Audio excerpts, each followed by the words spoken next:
치매가 진행되면 인지장애뿐만 아니라 수면까지 문제를 일으켜서 자는데도 어렵고 잠들더라도 자주 깨고 자다가 깨어나서 선망과 망상이 생겨서 이상한 행동을 하게 돼서 환자와 가족들의 고통을 가중시키게 됩니다. 수면 문제를 식별하고 적절하게 치료하는 것은 치매 환자의 잠재적인 인지 저하를 늦출 수 있는 좋은 치매 치료법이기도 합니다. 그래서 오늘은 치매 환자의 수면 문제가 왜 생기는지, 어떻게 하면 잘 관리할 수 있는지에 대해서 알아보도록 하겠습니다. 치매가 생기게 되면 환자의 수면 패턴은 어떻게 변할까요? 잠을 자고 깨는 것은 시상 하부에 있는 생체 시계에 의해서 조절되게 됩니다. 뇌의 퇴행과 노화가 진행될 때 생체 시계가 있는 시상 하부가 가장 먼저 퇴행이 나타나게 됩니다. 또한 잠을 잘 자도록 도와주는 멜라토닌이 분비되는 송과체도 시상 하부와 함께 나이가 들고 치매가 시작이 되면 가장 먼저 퇴행이 된다고 합니다. 그 결과 초저녁에 졸리게 되고 잠드는데 오래 걸리고 잠들더라도 중간중간에 자주 깨게 됩니다. 치매의 가장 흔한 원인인 알츠하이머성 치매에 걸린 사람들은 생체시계가 위치하고 있는 시상하부가 제일 먼저 손상되고 그 결과 24시간 간격으로 반복되는 수면 각성 주기가 없어지게 되고, 이러한 결과로 인해서 낮에는 과도하게 졸리고 밤에는 더 잠을 못 자고 깨어있게 된다고 합니다. 또한 치매 환자들은 잠자는 동안에 깊은 잠인 서파 수면도 줄어들게 되고요. 꿈꾸는 잠으로 알려져 있는 렘 수면도 급격히 줄어들게 돼서 잠을 자더라도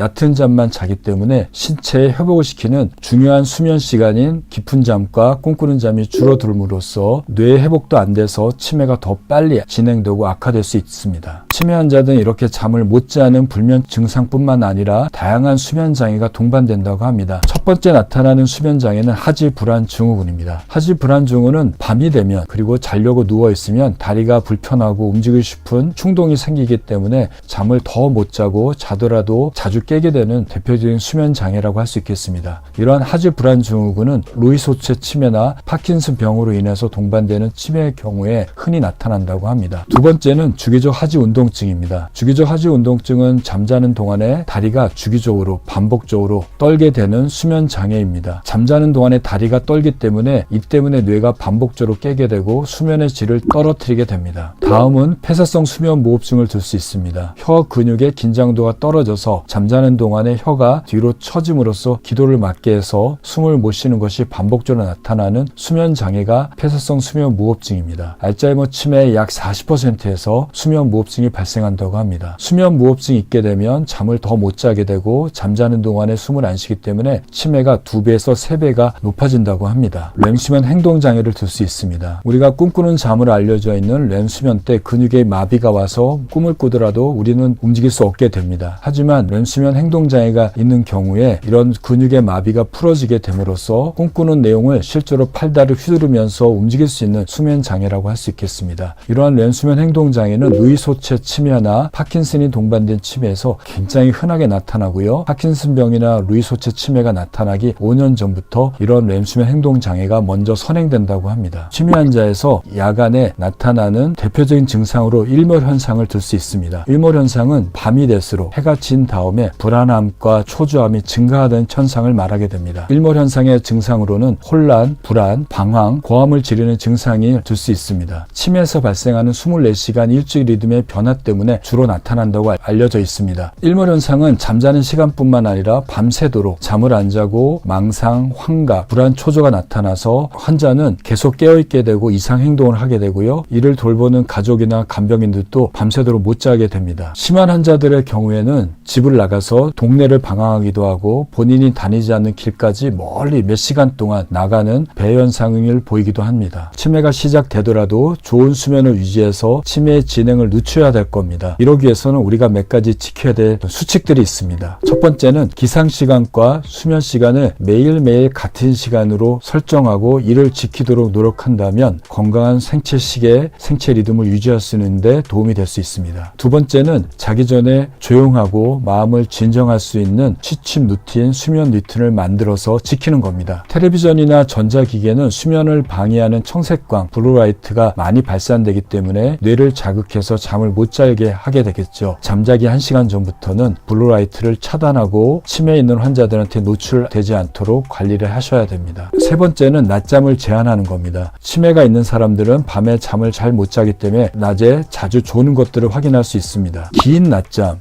그리고 잦은 낮잠은 밤잠을 방해하고 숙면을 방해할 수 있습니다. 낮잠을 자게 된다면 30분 이내로 제한하도록 하셔야 합니다. 적절한 신체 운동을 열심히 하는 것은 낮에 생체 시계를 활성화시키고 밤에 깊은 잠을 자는 데 도움이 될 수 있습니다. 하지만 잠들기 전에 너무 과격한 운동은 깊은 잠을 방해하고 자주 깨게 할 수 있습니다. 치매 환자들이 낮에 일정한 활동이나 모임에 참여하도록 권장해야 됩니다. 한 연구에 따르면 낮에 1시간에서 2시간 동안 사회활동이나 모임에 참가한 치매 환자들은 밤에 훨씬 더 깊은 잠을 자고 오랫동안 잔다고 알려져 있습니다. 치매 환자들은 낮에 빛에 노출되도록 하여야 합니다. 빛은 일주기 리듬, 생체 리듬을 조절하는 핵심적인 역할을 하게 되므로 가능하면 낮에 자연광, 즉 햇빛을 많이 받도록 하여야지 밤에 깊은 잠을 자는 데 도움이 될 수 있습니다. 밖에 나갈 수 없는 요인 때문에 햇빛을 쬐 수 없다면 실내를 밝게 만들므로써 자연광을 대신해서 낮에 깨어있도록 하셔야 합니다. 각성제를 피하는 것도 좋은 방법이라고 할 수 있겠습니다. 뇌를 자극하는 카페인, 알코올, 니코틴에 노출되지 않도록 하는 것이 좋습니다. 차분한 침실 환경 조성도 중요할 것 같습니다. 어둡고 조용하고 평안한 침실은 수면을 촉진합니다. 치매를 앓고 있는 환자들한테 침대 옆에 사랑하는 사람들이나 좋아하는 물건들을 놔둠으로써 심신의 안정을 취하게 하는 것도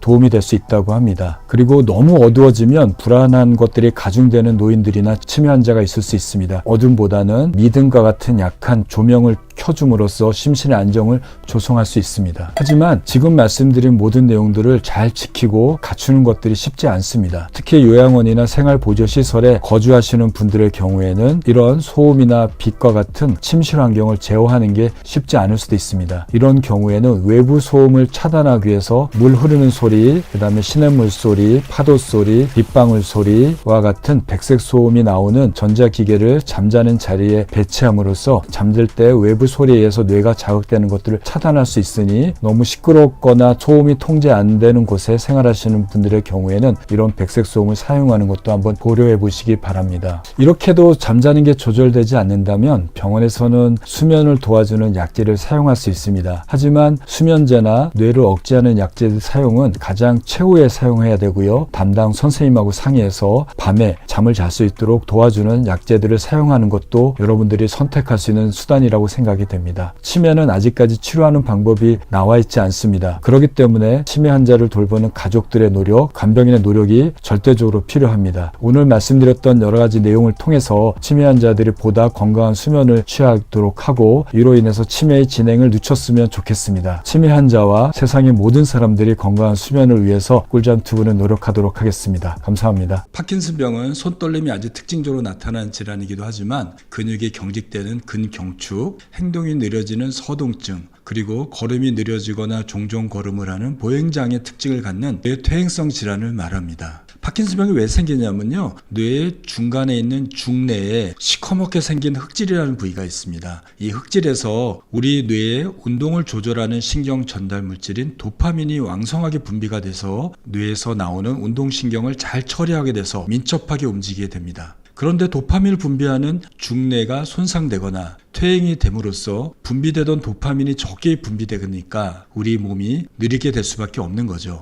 어떻게 보면 도파민은 기계가 잘 돌아가도록 하는 기름칠의 역할이 될 겁니다. 그런데 기름칠이 잘 안 되고 또는 기름칠한 지가 오래되게 되면 우리 기계가 뻑뻑하게 되고 더 나아가서는 녹이 슬게 될 겁니다. 바로 우리 몸을 부드럽게 만들고 운동을 조절하는 중뇌의 도파민의 분비가 안 됨으로써 우리 몸이 뻑뻑해지고 움직이기가 어려워지는 뇌의 병을 파킨슨병이라고 얘기합니다. 80세 이상의 인구의 약 10%가 파킨슨병을 앓고 있다고 하니까요. 60세 이상의 시니어에게는 아주 흔한 병이라고 할 수 있습니다. 그런데 파킨슨병은 약 3분의 2 환자에서 잠자는데 어려움을 겪는다고 합니다. 잠들기가 어렵고 중간에 자주 깨고 깊은 잠을 못 자게 돼서 낮에 피곤하기뿐만 아니라 더 나아가서 잠자다가 꿈을 꾸는 행동을 하는 렘수면 행동장애가 발생하게 되는데 이러한 불면 증상, 수면의 질 저하 증상, 렘수면 행동장애가 파킨슨병 발병하기 5년에서 10년 전부터 먼저 선행돼서 발생하게 되어서 수면장애나 렘수면 행동장애는 파킨슨병의 전조 증상으로 인식되고 있습니다. 그리고 파킨슨병이 있는 사람에게 수면의 질이 떨어지고 수면 장애가 발생하게 되면 인지 기능의 저하가 더 자주, 더 빨리 발생한다고 알려져 있습니다. 그럼 파킨슨병 환자들은 왜 잠을 못 자게 되는 걸까요? 파킨슨병 자체뿐만 아니라 파킨슨병을 치료하는 약물을 모두에 의해서 불면증이나 과도한 주간 졸음증과 같은 다양한 수면 장애가 유발될 수 있습니다. 파킨슨병을 앓고 있는 사람들은 근육이 경직되고 행동이 느려지고 걷거나 움직이는데 많은 어려움이 있습니다. 파킨슨병 환자들은 이러한 운동 증상 때문에 밤에 편안하게 수면 자세를 유지하는 데 어려움을 겪는 거죠. 우리가 몸이 불편하면 뒤척이게 되는데 몸이 둔하니까 움직일 수 없게 됨으로써 통증을 경험하게 되고 불편한 자세로 계속 잠을 잘 수밖에 없기 때문에 좋은 잠을 잘 수가 없습니다. 또한 일부 환자에서 잠들려고 하면 야간의 환각 증상, 선망 증상이 흔히 나타나게 되는데요. 야간 환각이나 선망 증상들은 파킨슨 증후군의 일종인 루이 소체 치매에서 매우 흔하게 그리고 자주 나타나게 됩니다. 그리고 이런 야간 환각과 선망은 파킨슨병 치료를 위해서 사용되는 도파민 약물을 과도하게 복용하거나 부작용으로도 나타날 수 있습니다. 이렇기 때문에 파킨슨병을 치료할 때 도파민 약물은 매우 적은 용량으로 천천히 증량해서 증상을 조절하게 됩니다. 그리고 이러한 질병 때문에 생활이 어렵고 불편하기 때문에 많은 스트레스와 불안을 경험하게 되는데요. 질병의 진행에 따라 이러한 불안 장애와 우울증이 더 흔히 발생하기 때문에 파킨슨병 환자들은 불면증과 수면의 질 저하가 더욱 악화되고 더 심하게 나타나게 됩니다. 파킨슨병을 앓고 있는 환자들은 여러 가지 수면 장애를 경험하게 됩니다. 첫 번째는 일주기 리듬이 붕괴되는 겁니다. 도파민은 운동을 조절하고 운동을 활성화시키는 물질이기도 하지만 뇌를 각성시키는 물질입니다. 그런데 파킨슨병 환자에서 도파민의 분비가 적게 되니까 뇌의 각성도도 떨어지게 됩니다. 그렇기 때문에 낮에 수시로 졸리게 돼서 자고 깨는 일주기 리듬, 수면 각성 주기가 크게 변화가 나타나게 됩니다. 그렇기 때문에 낮에도 졸리고 밤에는 깨어있게 되고 초저녁에 졸리고 새벽에 일찍 깨게 되는 것이 나타나게 되죠. 파킨슨병 환자에서 흔히 나타나는 두 번째 수면 장애는 렘수면 행동 장애입니다. 렘수면 행동 장애는 렘수면, 즉 꿈꾸는 잠 동안에 우리는 꿈을 꾸게 되는데 그때는 팔다리가 마비가 돼서 전혀 움직일 수 없게 되고 머릿속에서만 꿈을 꾸게 됩니다. 그런데 렘수면 행동 장애가 있는 사람들은 뇌는 여전히 꿈을 꾸는데 팔다리 마비가 풀어지게 됨으로써 실제 꿈꾸는 행동을 자는 동안에 움직이게 되는 거죠. 그러다 보면 과격하고 싸우는 꿈을 꾸게 되면 실제로 팔다리를 심하게 흔들어서 과격한 행동이 동반되게 되어서 본인은 낙상이나 외상을 입을 수도 있고 같이 자는 사람을 때리거나 폭행할 수도 있는 위험한 수면 장애입니다. 이 렘수면 행동 장애는 파킨슨병 환자의 약 50%에서 발생할 정도로 가장 흔한 수면 장애입니다. 렘수면 행동 장애는 파킨슨병이 진단되기 5년에서 10년 전에 먼저 시작되는 경우가 많습니다. 렘수면 행동장애가 동반되어서 파킨슨병으로 진행되는 환자들의 경우에 인지장애나 치매의 발생률이 조금 더 높아진다고 합니다. 세 번째로 파킨슨병에서 흔히 동반되는 수면장애로는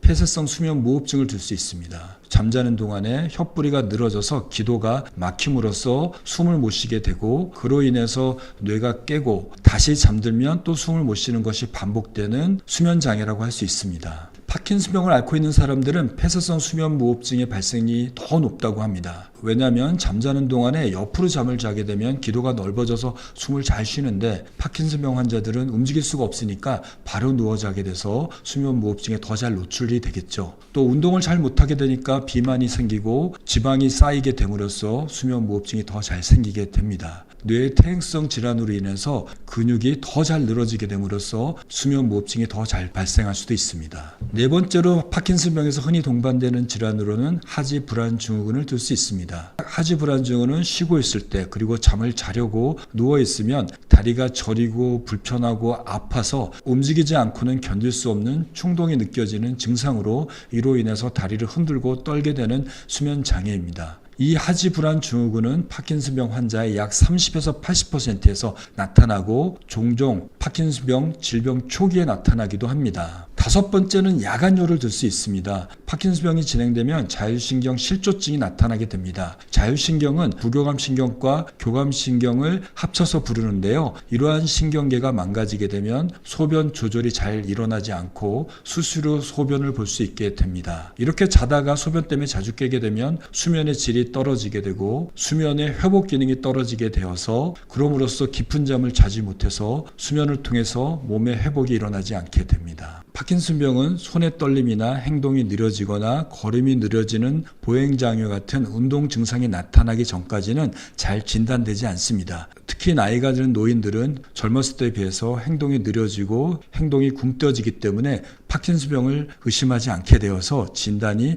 보통 2년에서 3년 정도 늦게 발견됩니다. 파킨슨병에서 이러한 운동 증상이 발생했을 때는 뇌의 흑질에서 도파민의 분비가 약 70% 정도 적어졌을 때 운동 증상이 나타나게 됩니다. 즉 파킨슨병의 운동 증상이 처음 발생했을 무렵에는 이미 뇌세포의 70% 상당 부분이 손상된 상태입니다. 도파민을 분비하는 중뇌 흑질 주변에는 뇌의 각성을 일으키고 꿈꾸는 잠을 일으키는 렘 수면을 일으키는 신경세포나 잠을 자고 깨는 것을 조절하는 생체시계가 주변에 위치하게 됩니다. 따라서 흑질의 손상이 시작되기 전에 흑질 주변에 있는 뇌신경들이 먼저 손상이 나타나기 때문에 파킨슨병의 운동 증상이 나타나기 전에 수면의 문제, 즉 잠들기가 어렵고 중간에 자주 깨고 낮에 졸리는 증상 외에도 렘 수면 행동 장애 같은 수면 장애가 먼저 발생하는 것입니다. 파킨슨병의 운동 증상이 발생하기 5년에서 10년 전에 이러한 수면 장애가 먼저 발생하기 때문에 중년 이후에 갑자기 수면의 질이 좋지 않거나 수면 행동 장애와 같은 수면 장애가 발생하면 파킨슨병과 같은 뇌의 퇴행성 질환이 발생하는 것을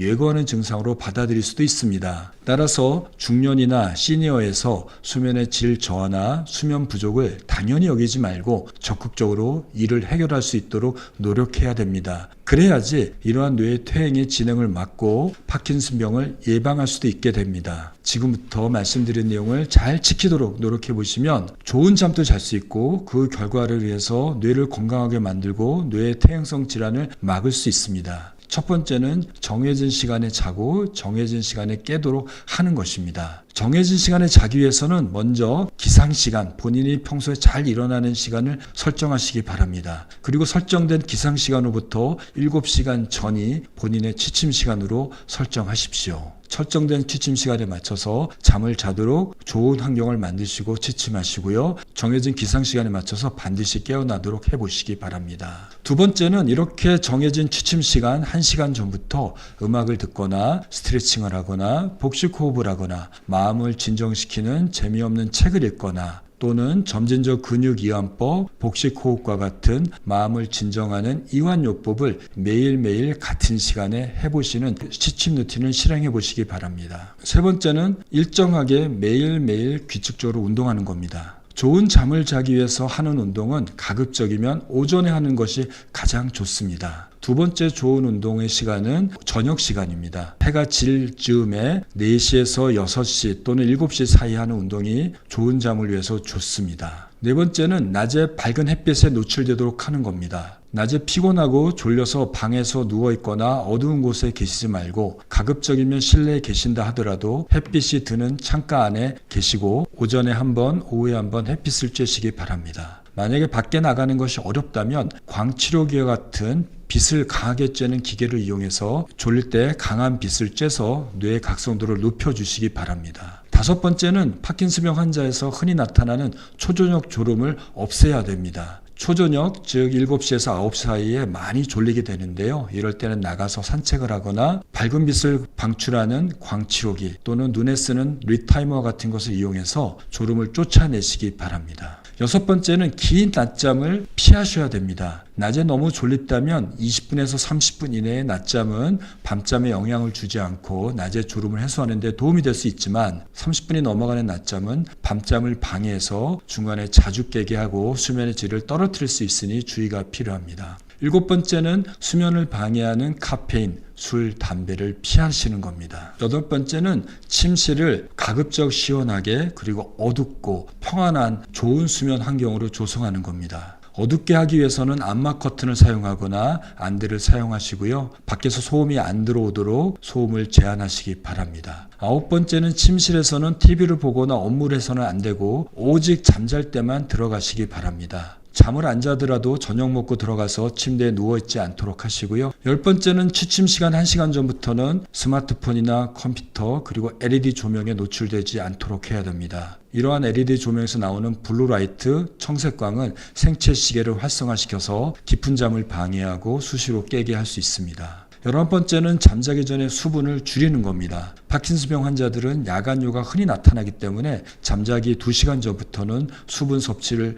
최소한으로 제한하시는 것이 좋습니다. 파킨슨병 환자는 낮에 많이 졸리고 특히 초저녁에 졸음이 많습니다. 이러한 졸음은 낮에 적절한 운동과 스트레칭 그리고 졸릴 때 립타이머와 같은 광치료기를 통해서 졸음을 개선하고 일주일 리듬을 건강하게 해서 수면의 질을 개선할 수 있습니다. 수면 장애가 진단된 경우에 해당 수면 장애를 치료하면 수면 장애로 인해서 나타나는 뇌의 손상과 신체 건강의 문제를 해결하는 데 도움이 될 수 있습니다. 특히 파킨슨병에서 흔히 나타나는 렘 수면 행동 장애의 경우에 꿈꾸는 내용을 실제로 행동함으로써 본인도 다치고 같이 자는 가족을 때리거나 폭행할 수도 있습니다. 이런 경우에 잠자는 방에 위험한 물건을 치우도록 하시고요. 낮은 침대 또는 매트를 깔고 주무시는 게 좋습니다. 그래도 행동이 조절되지 않는다면 가급적 각방을 쓰는 것이 안전에 도움이 될 수 있습니다. 또한 렘수면 행동장애는 여러 가지 약물, 멜라토닌이나 리보트릴, 도파민 작용제와 같은 약물로도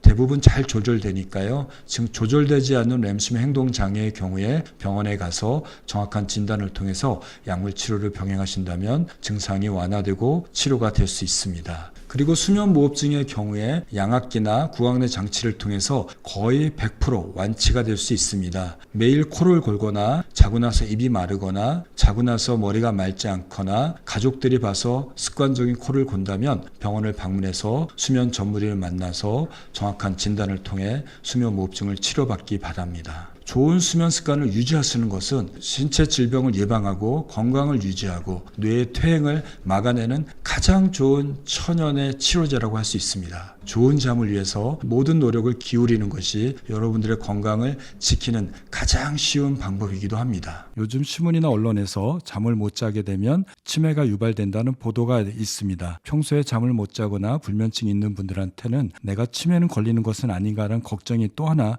생기게 됩니다. 그래서 오늘은 수면이 기억력과 인지기능 그리고 더 나아가서 치매에 어떠한 영향을 미치는지 깊이 알아보도록 하겠습니다. 수면은 뇌의 기능과 기억력에 있어서 매우 핵심적인 역할을 합니다. 특히 기억의 정리와 기억의 통합은 수면 중에 이루어지게 됩니다. 비렘 수면의 서파 수면 단계와 렘 수면 단계가 바로 이 기억을 정리하고 통합하는데 매우 중요한 역할을 합니다. 잠을 들면 이 렘 수면 1단계, 2단계, 3단계를 거쳐서 렘 수면으로 진행하게 됩니다. 비렘 수면 3단계는 깨기 쉽지 않은 매우 깊은 잠의 단계로 잠의 전반기에 주로 나타나며 매우 느린 뇌파가 특징적으로 나타나기 때문에 렘 수면 3단계를 서파 수면 단계라고도 하고 깊은 수면 단계라고도 합니다. 깨어있을 때는 우리는 많은 정보를 받아들이고 학습하게 됩니다. 이러한 내용들이 잠자는 동안에 비렘 수면의 깊은 수면 단계, 즉 서파 수면 단계에서 뇌의 기억 저장 창고에 차곡차곡 저장되게 됩니다. 즉 서파 수면 동안에 뇌는 중요한 기억을 저장하고 불필요하고 쓸데없는 정보를 걸러냅니다. 그리고 서파 수면 단계는 더 나아가서 잠을 자고 나서 새로운 문제를 해결하고 새로운 정보를 학습할 수 있도록 뇌의 공간을 비우고 신경세포를 회복시키는 준비를 하게 됩니다. 따라서 깊은 잠을 잘 자게 되면 낮에 있었던 기억이 잘 저장되고 뇌의 새로운 공간이 형성되어서 자고 나서 새로운 정보를 다시 쉽게 받아들이게 됩니다. 연구에 따르면 충분한 수면을 취하지 않으면 학습 능력이 무려 40%나 감소할 수 있다고 합니다. 따라서 수면이 부족하거나 수면이 여러 번 끊기게 되면 뇌는 충분히 회복하지 못해서 주의력과 집중력 그리고 기억력이 떨어지고 감정 조절과 판단력에도 문제가 생길 수 있습니다. 렘 수면 동안에 뇌는 감정과 관련된 기억을 처리하며 스트레스나 정서적 경험에 대해서 정리하고 쓸데없거나 나쁜 감정이나 기억하고 싶지 않은 것을 지워버리는 과정을 거쳐서 감정적으로 힘든 경험을 잠을 잘 자고 나면 극복하는 역할을 하게 됩니다. 또한 여러 가지 감각과 기억을 통합해서 창의적인 문제 해결과 감정 조절을 도울 수 있습니다. 수면 부족은 지적 능력, 학업 성취, 창의력 그리고 작업 생산성에 많은 문제를 일으킬 수 있습니다. 졸음 운전을 포함해서 안전사고의 위험을 초래할 뿐만 아니라 주의력, 판단력, 운동 능력을 떨어뜨리고 감정을 조절하지 못하게 할 수 있습니다. 단기간 그리고 일시적으로 수면 부족이 나타나게 되면 다양한 인지 문제와 감정 문제가 나타나게 됩니다. 첫 번째는 과도한 졸음입니다. 과도한 피로와 졸음에 대한 반응으로 사람들은 깨어 있으면서도 단 1, 2초 동안 잠깐 졸 수 있죠. 이를 마이크로 슬립, 마이크로 수면이라고 합니다. 잠을 못 자는 사람들에서 흔히 나타나는데요. 두 번째는 주의력과 기억력이 떨어지게 됩니다. 충분하게 잠을 못 자게 되면 새로운 정보를 기억하고 정리하는 과정에 문제가 생길 수 있습니다. 특히 단기 기억이 장기 기억으로 전환되어야지 오랫동안 기억을 저장하게 되는데 잠을 못 자게 되면 이 학습된 내용이 장기 기억으로 저장되지 않게 됩니다. 세 번째는 집중력과 판단력이 떨어지게 됩니다. 특히 복잡한 문제를 해결하는 반응 속도가 매우 느려지고 판단력이 저하됩니다. 수면 부족이 심해지면 판단력과 인지 능력은 술에 만취가 된 상태와 비슷한 수준으로 떨어져서 사고에 대한 반응 속도나 처리 속도가 늦어지게 됩니다. 네 번째는 적응력이 감소됩니다. 일부 연구에 따르면 수면 부족은 인지 능력의 유연성을 방해하고 경직된 사고를 하게 함으로써 불확실하거나 변화되는 상황에서 이에 대해서 적응하고 대처하는 능력이 현저히 떨어진다고 합니다. 그리고 새로운 것을 받아들이고 배우고 개선할 수 있는 능력이 감소됨으로써 새로운 학습을 할 수 없게 됩니다. 다섯 번째는 감정 조절 능력이 떨어지게 됩니다. 수면이 부족한 경우에 감정 조절이 잘 안 돼서 매우 예민해지고 감정을 숨기기가 어려워서 쉽게 화를 내게 됩니다. 앞서 말씀드린 대로 비렘 수면의 깊은 수면 단계와 렘 수면 모두 기억 통합에 매우 중요한 역할을 하게 됩니다. 비렘 수면은 사실적인 현상이나 통계와 같은 명확하고 확실한 기억을 잘 저장하고 그 기억을 강화시키게 됩니다. 렘 수면은 몸으로 배우고 어떤 순서가 있는 일련의 과정의 기억을 잘 저장하고 강화시키게 됩니다. 따라서 잠을 적게 자거나 수면의 질이 낮으면 기억을 구축하고 유지하기 위한 비렘 수면과 렘 수면의 정상적인 기억 통합 과정을 손상시켜서 새로운 기억이 뇌에 잘 정리되고 저장되는 과정이 방해되어서 잘못된 기억과 왜곡된 기억을 할 수 있게 됩니다. 최근 연구에 따르면 수면이 부족한 사람들은 거짓 기억을 하게 될 가능성이 높아져서 없는 일을 있는 일로 우길 수 있고요. 자기의 생각이 맞다고 강하게 우길 수 있습니다. 사실은 전혀 맞지 않거나 없었던 일을 현실로 받아들이고 있는 겁니다. 잠을 며칠 동안 못 자는 것이 아니라 한 달, 두 달, 더 나가서 1년 이상 잠을 못 자는 만성적인 수면 부족은 단기적으로 인지 저하를 뛰어넘어서 장기적으로 치매와 같은 신경퇴행성 질환의 위험성을 증가시킬 수 있습니다. 장기적으로 수면 부족이 나타나면 감정 기억 처리를 하지 못하게 돼서 장기적으로 우울증의 위험도가 높아지게 되고 감정 기억이 잘 조절되지 않아서 화를 참을 수 없게 됩니다. 그리고 더 나아가서 뇌에서 이성적인 판단을 조절하는 전두엽의 기능을 약화시켜서 감정적으로 대처를 하고 이성적인 판단을 못하게 되고 고집불통의 사람으로 변하게 됩니다. 두 번째는 알츠하이머 치매와 같은 뇌 퇴행성 질환이 나타나게 됩니다. 낮에 우리가 여러 가지 활동으로 인해서 뇌를 쓰게 되면 뇌의 찌꺼기인 베타 아밀로이드와 타우 단백질이 뇌에 많이 쌓이게 됩니다. 그런데 뇌 활동으로 인해서 뇌에 쌓이게 되는 베타 아밀로이드와 타우 단백질은 뇌를 손상시킬 수 있다고 합니다. 연구에 따르면 깊은 수면과 충분한 수면을 하게 되면 뇌에서 뇌 독성 물질로 작용하는 베타 아밀로이드와 타우 단백질이 뇌에서 배출되는 일이 나타나서 깊은 잠을 잘 자게 되면 뇌가 깨끗이 청소된다고 합니다. 알츠하이머성 치매는 베타 아밀로이드와 타우 단백질이 뇌에 비정상적으로 과도하게 축적되어서 뇌 손상이 빠르게 진행되어서 인지 기능을 비롯한 다양한 뇌 문제를 일으키는 뇌 퇴행성 질환입니다. 연구에 따르면 단 하룻밤만 잠을 자지 못해도 뇌의 베타 아밀로이드의 양이 증가할 수 있다고 합니다. 다른 연구에 따르면 중년 이후에 수면의 질이 떨어지거나 잠을 잘 못 자는 수면 부족이 지속되게 되면 알츠하이머성 치매에 걸릴 위험성이 상당히 높아진다고 합니다. 알츠하이머성 치매로 진단된 사람의 약 15%는 수면 부족이 이 치매를 일으켰다고 하는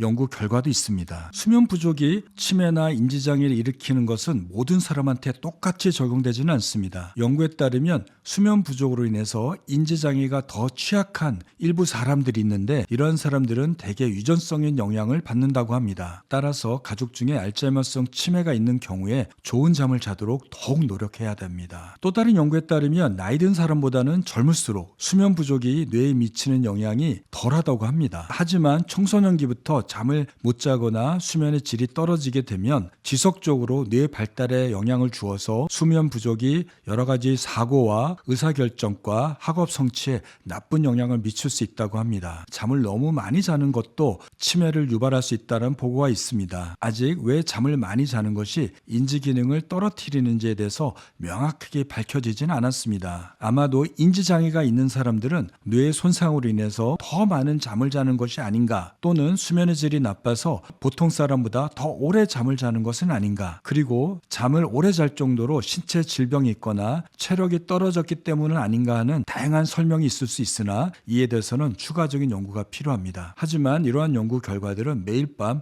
적절한 양의 수면을 취해야 한다는 중요성을 상기시켜 줍니다. 수면에 문제가 있는 사람들에게 수면의 질을 개선하면 인지 기능이 향상되고 치매로 진행된 것을 막을 수 있습니다. 충분하고 질 좋은 수면을 취하게 되면 뇌가 회복되고 수면 부족으로 인한 다양한 인지 기능과 감정 조절의 문제를 피하고 예방하는 데 도움이 될 수 있습니다. 따라서 평소에 수면을 개선하는 노력을 하게 되면 알츠하이머성 병과 치매에 걸릴 장기적인 위험성을 낮출 수 있습니다. 건강한 수면을 위한 실천할 수 있는 몇 가지 방법을 소개해 드리도록 하겠습니다. 항상 말씀드린 대로 매일매일 같은 시간에 자고 같은 시간에 일어나는 것이 중요합니다. 이는 뇌의 생체 리듬을 안정화시키고 더 깊고 안정적인 수면을 유도할 수 있기 때문입니다. 따라서 전날 잠을 적게 잤더라도 매일 같은 시간에 주무시기 바랍니다. 또한 정해진 시간에 맞춰서 잠자리에 들어가시기 바랍니다. 두 번째는 전자기기 사용을 줄여야 합니다. 잠자기 최소한 1시간 전부터는 LED 조명이나 핸드폰,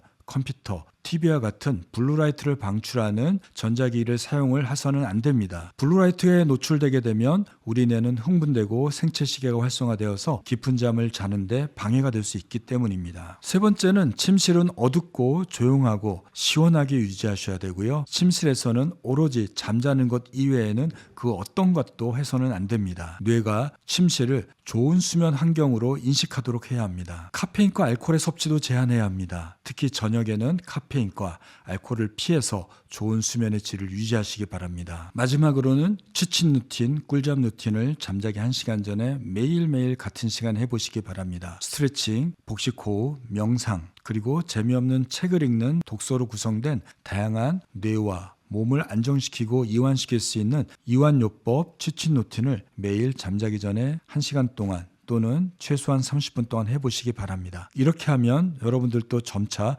좋은 잠, 숙면을 취할 수 있게 됩니다. 잠은 단순히 휴식이 아니라 기억력과 인지기능을 유지하고 뇌를 보호하는 중요한 시간입니다. 오늘의 영상이 여러분들의 수면과 기억력과 더 나아가서 건강한 뇌의 기능을 유지하는 데 도움이 되기를 바랍니다. 네, 여러분 반갑습니다. 대한수면연구학회에서 진행하는 수면의 비밀 시간입니다.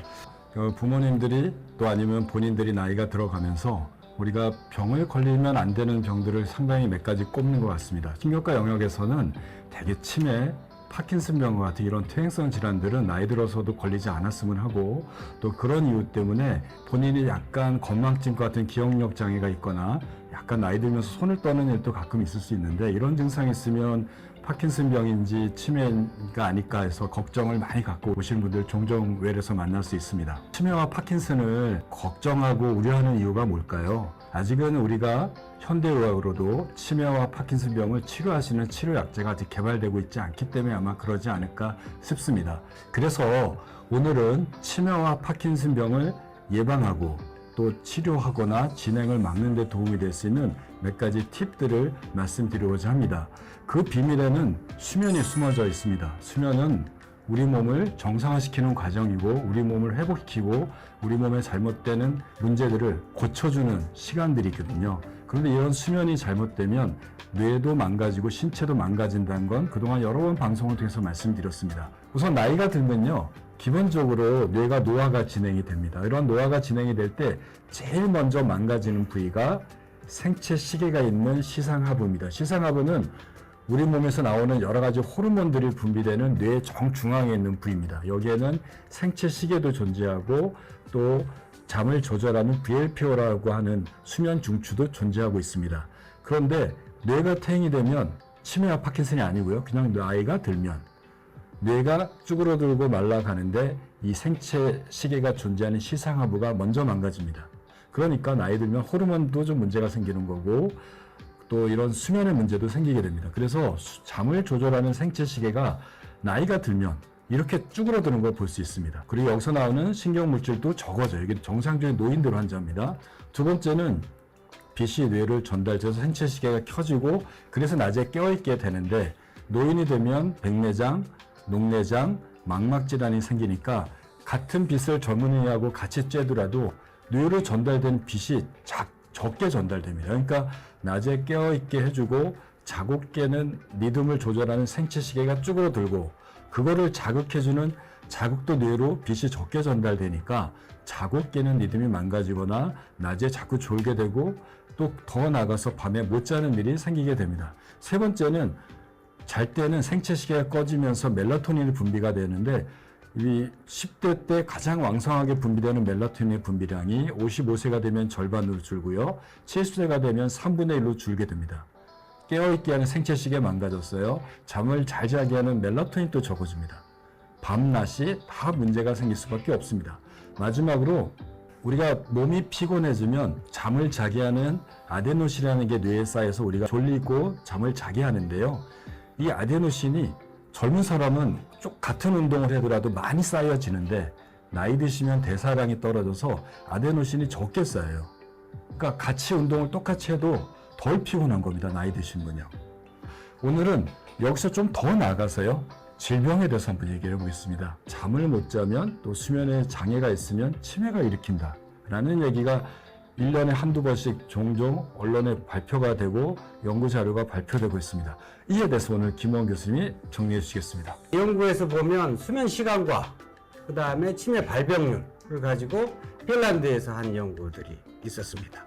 그래서 그 수면 시간이 7시보다 적게 자거나 더 많이 잘 때도 이 발병률이 높아지는 것으로 되어 있고요. 이게 높아질수록 치매가 생기는 거죠. 예, 그렇고 그 다음에서도 이거는 이제 미국 연구인데 그 슬립 듀레이션하고 발병률하고 보여준 그래프입니다. 그래서 수면 시간이 줄어들수록 또는 너무 많이 잘수록 발병률이 높아진다는 역학 보고인 셈이지요. 그래서 이런 적정한 수면 시간을 유지하는 것들은 치매 발생률에 영향을 미친다라는 게 많이 알려진 내용입니다. 그래서 중년 이후에 불면증이 생기거나 우울증이 생기면 치매가 2배에서 4배가, 나이가 들수록 불면증이 생기게 되면 그게 또 올해가 될수록 치매가 많이 생긴다고 합니다. 2배에서 4배니까 상당한 숫자죠. 그렇죠. 예. 왜 알츠하이머가 생기는가?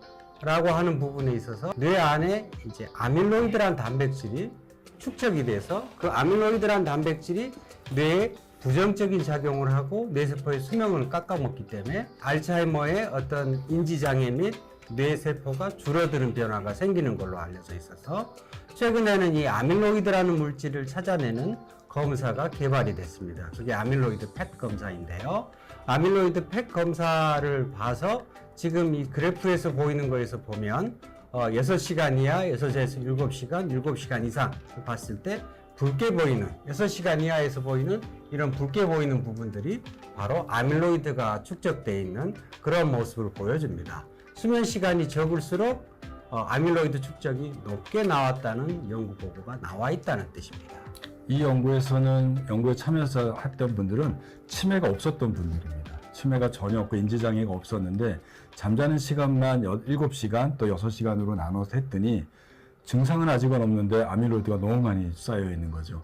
이런 분들이 훨씬 더 치매로 진행될 확률이 높을 수밖에 없는 결과가 아닌가. 그래서 이제 그걸 이제 종합적으로 다음 네, 이걸로 해볼까요? 그래서 네. 이제 수면 장애가 어떤 문제를 초래하는가. 이게 이제 우리가 수면 중에서 깊은 수면을 말할 때 이 서파 수면을 얘기합니다. 이 서파 수면에서 나이가 들수록 줄어들고 서파 수면이 적으면 적을수록 수면의 피로 회복이 잘 안 되는 거죠. 두 번째 이제 산소 포화도 감소되면 수면 중에 이루어지는 뇌세포의 기능 회복에 나쁜 영향을 미치게 됩니다. 또 한 가지는 불면증이거나 수면 무호흡증이거나 기타 다른 수면 질환들이 야간에 노인들에서 많아집니다. 나이가 들수록. 이런 잠을 못 자게 되면 긴장하게 되고 불안하게 되고 스트레스를 받게 되죠. 이런 스트레스를 받게 되면 혈압도 올라가고 가슴도 두근두근두근하고 그러면서 혈당이 올라가게 됩니다. 뇌에서는 이제 수면 중에 이 아밀로이드라는 노폐 단백질을 몸 밖으로, 뇌 밖으로 배설시키는 기능을 합니다. 아밀로이드 배출이 안 되니까 이 뇌 안에 아밀로이드가 더 많이 쌓이게 되고 이러한 것들이 결국 알츠하이머 디지스를 일으킨다.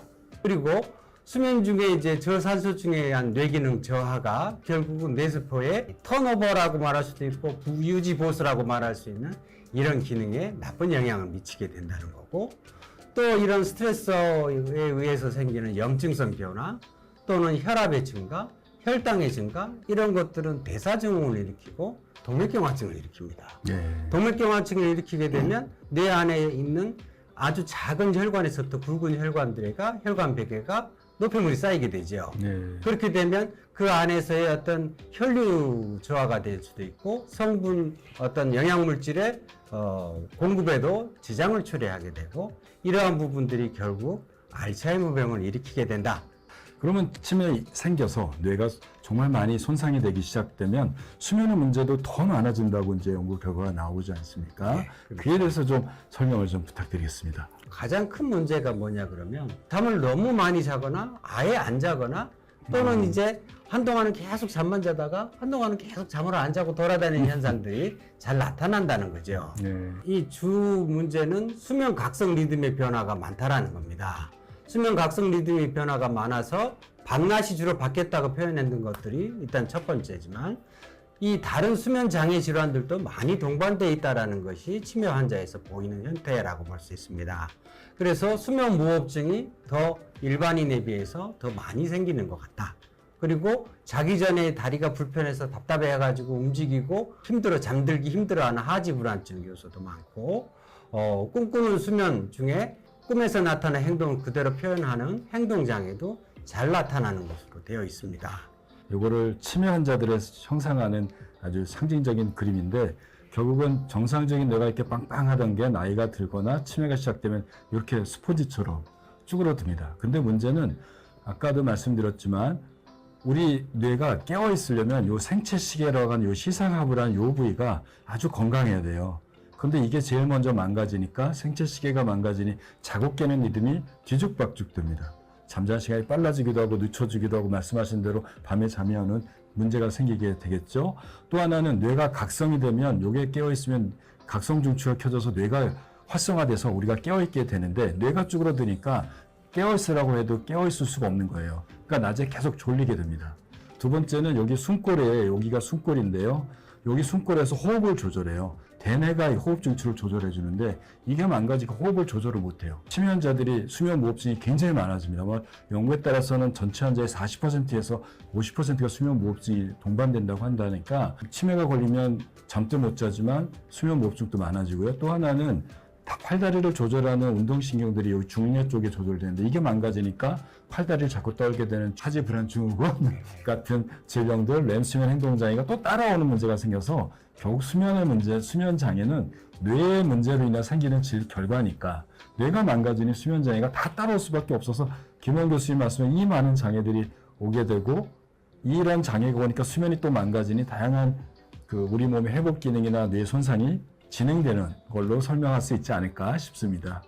파킨슨병은 이 중뇌에서 도파민이 안 만들어지는 거예요.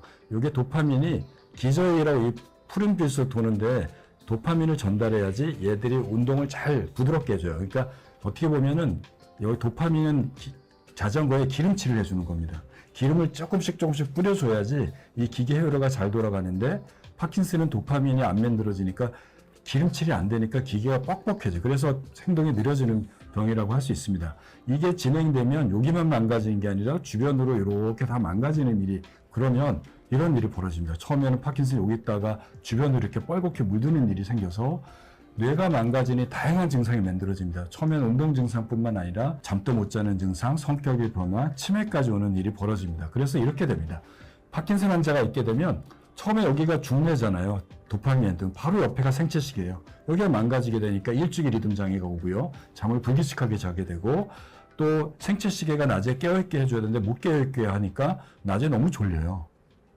또 밑으로 내려가면 숨골이 망가지니까 다리를 자꾸 떠는 주기적 하지 운동증이나 하지 불안 증후군이 생기게 되고, 또 왼수면 행동장애 당연히 오죠. 또 호흡을 조절하는 호흡 조절 중추 장치가, 호흡 중추가 이 숨골에 있거든요. 이거 망가지니까 수면 무호흡증이 생겨요. 호흡을 조절 못해요. 근육을 자꾸 처지게 돼요. 그러니까 무호흡증도 많이 옵니다. 이런 총체적인 문제로 불면증이 생기죠. 또 그 굳어지니까 경직이 통증이 많이 와요. 그냥 낮에도 몸이 통증이 잘못 왔지만 못 돌립니다. 돌리고. 예. 그리고 악몽도 되게 많은 문제가 생겨서 파킨슨병이 오기 전에도 왼수면병이 오지만 파킨슨이 시작되면 지금 말한 굉장히 많은 수면 장애들이 따라오게 되고, 이렇기 때문에 수면으로 우리가 정상화되고 회복돼야 되는 기능이 없어지는 상황이 되는 거죠. 그러니까 퇴행이 굉장히 빨라지는 문제가 생긴다고 할 수 있겠습니다. 잠을 잘 자게 하는 방법들을 우리가 나이가 들더라도 치매가 오거나 파킨슨이 생기기 전에도 잠자는 습관들을 잘 유지하시는 거를 유지하는 게 좋고, 혹시 뇌 퇴행이 시작되더라도 스스로 잠을 잘 잘 수 있는 습관들을 계속 만들어 가셔야 되는 거예요. 아침에 자고 나면 피곤한 물질인 아데노신이 뇌에 차곡차곡 쌓여요. 이게 막 꽉 차면 우리는 잠을 견딜 수가 없습니다. 자야 돼요. 쓰러지는 거고요. 이것만 갖고 자지는 않습니다. 왜냐하면 제가 이것도 말씀드렸는데, 해외여행을 갔을 때 비행기에서 한 잠도 안 자고 30몇 시간 동안 잠을 안 자고 밤에 자려고 그러면 잠을 못 자잖아요. 그게 시차 때문에 못 자는 건데, 피곤하다면 36시간 안 잤으니 쓰러져 자야죠.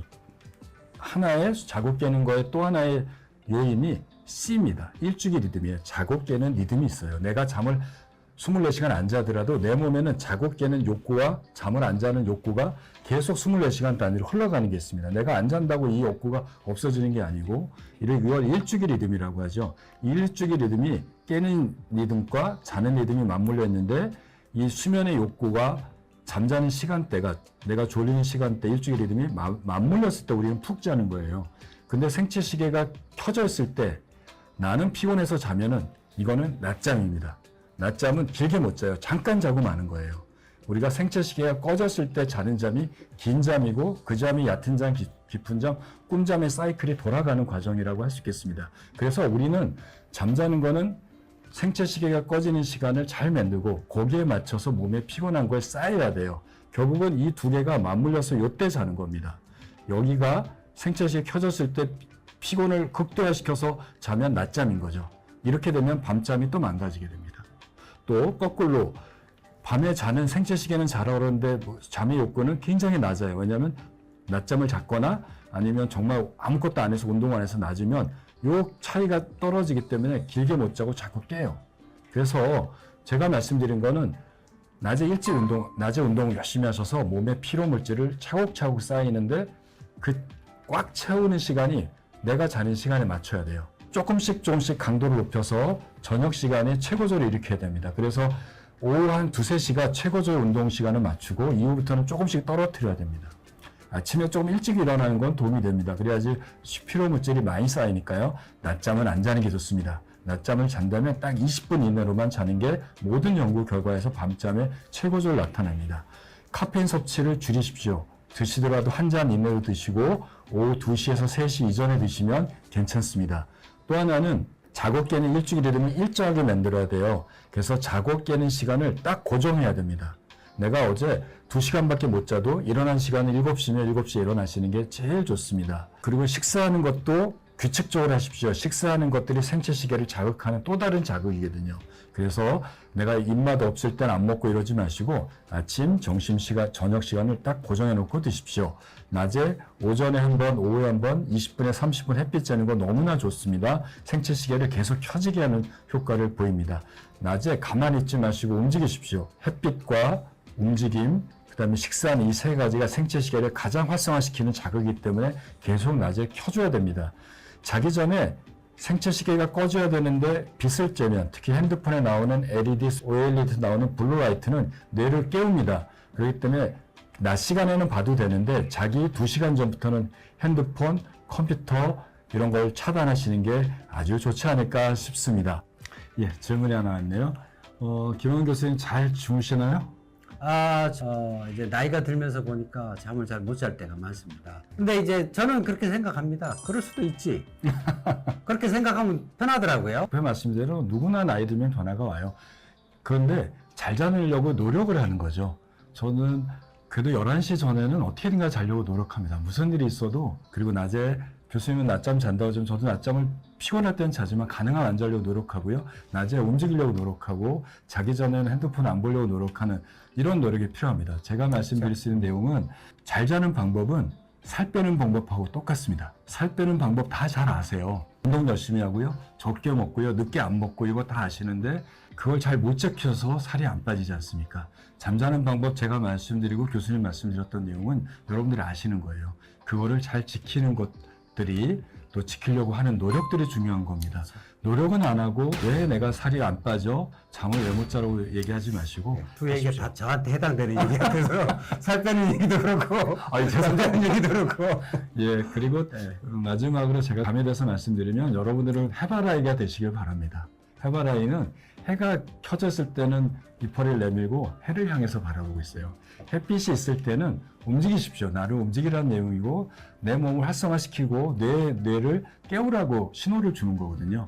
햇빛에 맞춰서 살면 됩니다. 해가 지기 시작하면 뇌도 좀 억제시키고요. 몸도 좀 억제시키고요. 그렇게 사시면 여러분들 굉장히 잘 주무시는 분들이 되지 않을까 싶습니다. 오늘의 방송을 모두 마치도록 하겠습니다. 집중해 주시고 관심 가지신 모든 분께 감사드리고 감사합니다. 네, 감사합니다.